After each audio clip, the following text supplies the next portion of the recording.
নমস্কার, আমি Poulami Chakraborty.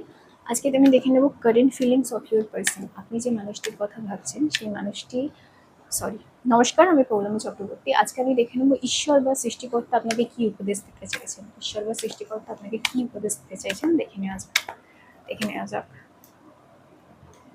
7 of cups. আচ্ছা, আমি দেখছি আপনারা অনেকেই এই মুহূর্তে একটু কনফিউশনের মধ্যে ভুগছেন।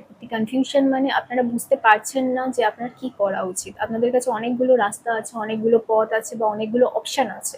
তো আপনারা বুঝতে পারছেন না যে আপনার জন্য কোনটা সঠিক, আপনার জন্য কোনটা বেছে নিলে সব থেকে ভালো আপনার জন্য ভবিষ্যতে হবে ফলাফল। সেটা আপনি কোথাও না কোথাও বুঝতে পারছেন না। সেটাকে বোঝার জন্য আপনাকে কি করতে হবে, আপনাকে নিজের যে কাজ বা নিজের যে কনসেন্ট্রেশন সেটা কিন্তু বাড়াতে হবে। আপনার জন্য কোনটা সব থেকে ভালো সেটা একটু দেখে নিতে চাই। কি জেনে নেওয়াটা আপনার জন্য সব থেকে ভালো হবে এই মুহূর্তে, কোন মেসেজটা উইদিন নেক্সট ফিউ উইকস। তো নেক্সট কয়েক সপ্তাহের মধ্যে আপনি কিন্তু অটোমেটিক্যালি বুঝতে পারবেন যে আপনার জন্য কোন ডিসিশনটা নেওয়া সব থেকে বেটার, সেটা কিন্তু আপনি অটোমেটিক্যালি বুঝতে পারবেন। পরের কিছু সপ্তাহের মধ্যে আপনার জীবনে এমন কিছু পরিবর্তন হবে বা এমন কিছু ঘটনা ঘটবে যেটা আপনাকে চোখে আঙুল দিয়ে দেখিয়ে দেবে আপনার জন্য কোনটা করা সব থেকে বেটার, কোনটা করা আপনার জন্য বেস্ট, কোন ডিসিশনটা নেওয়া আপনার জন্য সব থেকে বেস্ট।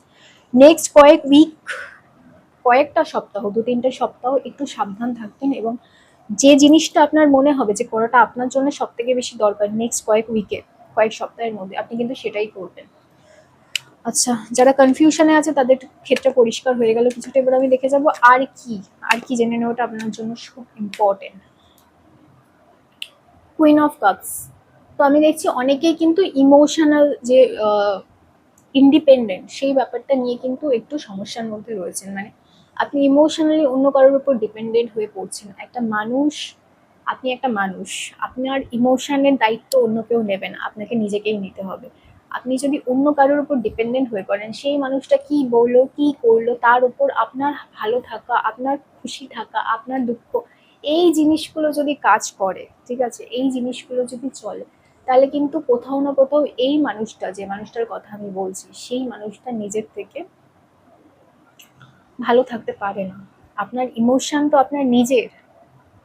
আপনার ভালো থাকা খারাপ থাকা যদি অন্য মানুষের একটা কথা বা একটা কাজের উপর ডিপেন্ড করে, তাহলে আপনার তো ভালো থাকা হবে না, তাই না? অন্য মানুষ তো আপনার ভালো থাকার দায়িত্ব নেবে না।